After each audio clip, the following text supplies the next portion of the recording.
Big4.com brings you the top stories of this week for the Big Four accounting and consulting firms. From KPMG, uncertainty about Medicare ACO participation. From Ernst & Young, Item Club forecasts UK recovery paralysis. Also from Ernst & Young, Eurozone crisis continues to challenge resilient RGMs. From PricewaterhouseCoopers, companies inadequately prepared for the new risk landscape. From Deloitte, new partners position Deloitte in Papua New Guinea for additional growth. Also from Deloitte, Global Powers of Retailing 2012 report released. Each week, Big4.com covers key news, events, happenings, opinions, and blogs relating to all the Big Four accounting and consulting firms. You can view this video on our website and on Big4.com's channel on YouTube. So let's start with this week's roundup of the top news. According to a poll conducted by KPMG LLP, the U.S. audit, tax, and advisory firm Epstein Becker Green, a national law firm, and the JHD Group, senior executives at hospitals, health systems, and insurers surveyed, said their organizations do not have a comprehensive understanding of the various centers for Medicare and Medicaid services and their financial implications, even after publication of final rules. According to responses from healthcare leaders polled in November, 57% of hospital and healthcare system respondents said they still don't know how the final rules will impact their organization's participation in the MSSP program. UK GDP is expected to flatline for the rest of the year, according to the latest quarterly forecast from the Ernst & Young Item Club. Item Club's winter forecast says that deteriorating levels of confidence will see business investment stagnate in 2012, whilst export prospects have already slowed.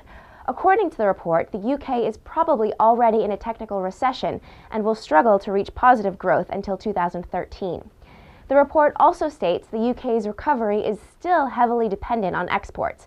Exports accounted for most of last year's growth, adding 0.9 percentage points to GDP in 2011. The rapid growth markets, or RGMs, are expected to grow collectively by 5.3% in 2012, in stark contrast to the mild recession expected in the Eurozone in H1 2012 and modest growth in the US, according to Ernst & Young's quarterly rapid growth markets forecast. While growth in 2012 is expected to be lower than forecast by RGMF in October 2011, these markets will continue to contribute nearly half of the world's growth over the next 3 years. Despite a bullish outlook for the medium term, RGMF anticipates a significant slowing in growth in the near term for RGMs, well below the buoyant recovery in 2010. And here are the latest jobs from the Big Four job board. See the site for more details.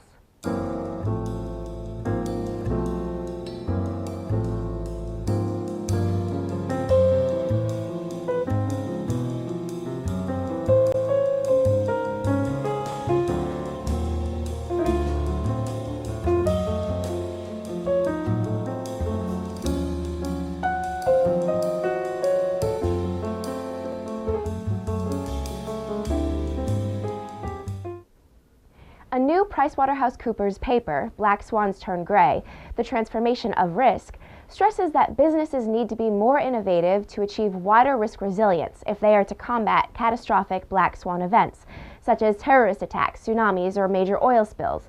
The paper suggests that comprehensive risk management practice, when properly embedded, can help protect a corporation's reputation and enhance resilience, while providing a clear view of the board's attitude to integrity, risk, and safety. There is growing evidence to indicate businesses that are seen to establish a risk-aware culture and behaviors are more highly valued by the markets. According to Paul Barber, office managing partner of PNG, Deloitte in Papua New Guinea, the company is changing its structure to meet the growing demand for advisory and consulting services, in addition to the more traditional compliance services. He recently said the promotions of 3 individuals were well-deserved and will help the PNG office respond to the increasing demand for services and increase revenue. Deloitte in Papua New Guinea recently promoted Ernie Gangloff, Kirsty Laird, and Book Wagoner as partners to cater for increased revenue growth. A new report from Deloitte indicates that 250 of the world's largest retailers recorded sales growth in excess of 5% in fiscal year 2010, encompassing fiscal years ended through June 2010. This represents a substantial improvement on 1.2% growth in fiscal year 2009. The 2012 Global Powers of Retailing report from Deloitte Touche Tohmatsu Limited, in conjunction with Stores Media, forecasts a cloudy outlook for India with tighter monetary policy slowing its economy. The report also states that foreign investments in multi-brand retail would positively impact India's economic growth. The move could lead to a rationalization of the supply chain. This has been Melissa with your Big Four Weekly News. I'll see you next time.